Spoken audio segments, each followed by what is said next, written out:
Mr. Hitler decided that he was going to make a last stand effort, and he hit us down in the Bulge in the middle of December, and we were getting prepared to cross the Ruhr River and continue northward around the Ruhr industrial area. But his action changed our plans, and at that point we had to be rushed down here to Malmedy. The Battle of the Bulge forever changed the landscape of Belgium, forever altering Belgian communities, like this one. This is Bonje, and just there is a little crossroads. The field that I'm standing in is sacred ground.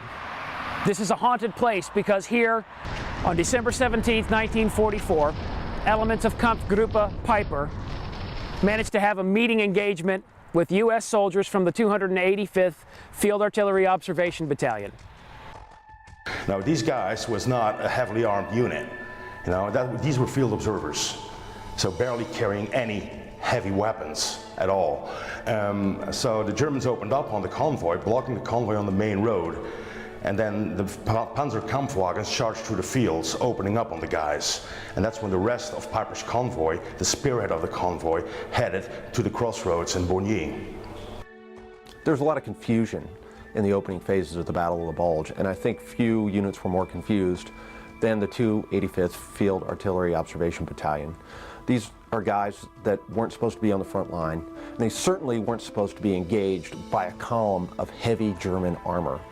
You have guys in trucks, in jeeps, and these German tanks open fire. Their main guns deafening, blowing up their vehicles, machine gun fire raking the column. This was hell. This was taking guys who were just on the move and throwing them into the German spearhead. These troops were armed with a light carbine that really didn't work well when you come up against the spearhead of the German army rolling towards you, and they have machine guns, assault rifles, standard infantry rifles, and they're banked up by tanks and tank destroyers and assault vehicles. Now, the commander of B Battery, Virgil T. Larry, decided it was better for the guys to just surrender because they couldn't make a stand and get this overwhelming German army coming their way. So, being hiding in the ditch, Larry decided to surrender to save the lives of his men. So, Peiper's convoy passed through Bonje, pushing aside all the American vehicles, and went back on course to Stavelot, while all the American prisoners were assembled in the field just alongside that road. Now, when the whole convoy had passed by, this German officer named Georg Flaps walked up the main road, carrying his pistol, when he blindly shot into the group. Now, all the guys, of course, panicked and scattered around in the field. So the Germans run in there after them and reassembled them into the field and packed them all together in a small space alongside the road. And that's when two Panzer Kampfwagens, small tanks, opened up with their machine guns, mowing down all the American POWs. Today we know that 85 American soldiers were murdered at Malmedy by the 1st SS Panzer Division. Those weren't the only atrocities committed by the Germans. They murdered other GIs, as well as Belgian civilians, including children. The GIs of the 285th Field Artillery Observation Battalion were mostly armed with the M1 carbine. Had they been more heavily armed, perhaps it would have been different. Want to know what's happening at American Rifleman? Follow us on Twitter and like us on Facebook. We'll be right back.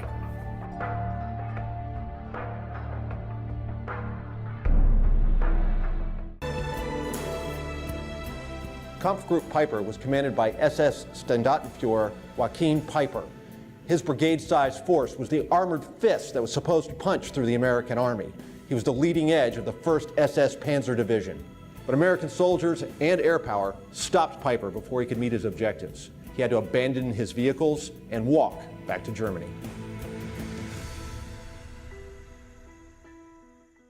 As Kampfgruppe Peiper pushed westward from its starting point on the other side of the German border, it moved through towns like Honsfeld, Buchholz. It then moved through the Bonje Crossroads, where the Malmedy Massacre occurred, and then pushed through Stavelot and ultimately reaching here, La Glaise.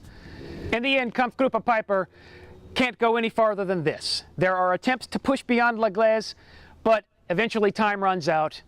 Peiper has to abandon in the area around Laglaise-Stoumont and Targnon 135 vehicles, including number 213, a King Tiger tank. The German assault was really spearheaded with overwhelming numbers of German tanks. And the Tigers and Panthers were outstanding tanks in every respect.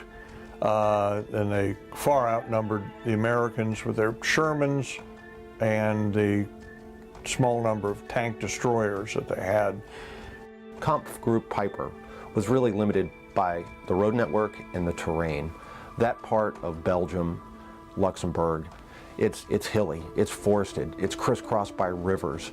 This is not an area with highways.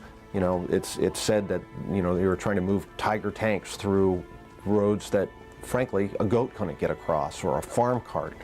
You've got to stick to the road network. And it was that road network that Peiper had to get through to get to the open country. And it was extremely difficult, thanks to American combat engineers blowing bridges in front of and behind Peiper. The Americans, in their anti-tank weapons of 57mm guns, and especially with their 2.36 rocket launchers, also known as a bazooka. There are stories of Americans using both of these to great effect to, again, blunt and stop the German advance. And the Germans, in realizing this, realized that the American bazooka really was a far superior weapon to their own rocket launcher, known as the Panzerschreck. I could see a gun sticking out of the barricade, and so I said, oh boy, somebody's got to do something about this. I went back into this restaurant on the corner, and I started crawling around that with my bazooka and one shell. And so when I got very close to the gun, I just stood up suddenly and fired. I first of all had to wire up, take the safety off and fire the bazooka, and then get the wires hooked up to the back. Then I suddenly popped up, took one shot, and the explosion was, I was so close, the explosion knocked me down, which means I was back again under this protection. So they couldn't see me, they didn't know where it came from. And but in any case, it took care of the problem, and that's all I wanted to do, was take care of that problem.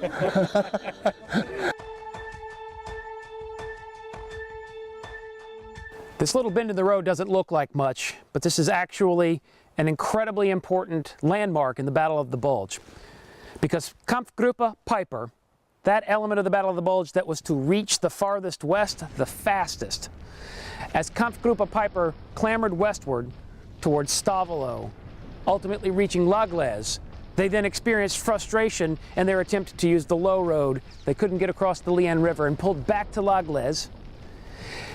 Under vicious counterattacks from the U.S. 82nd Airborne Division and the U.S. 30th Infantry Division, Kampfgruppe Peiper then pushes toward the town Stoumont, and then Targnon, and then to Stoumont Station, which is just around the bend in the road behind me.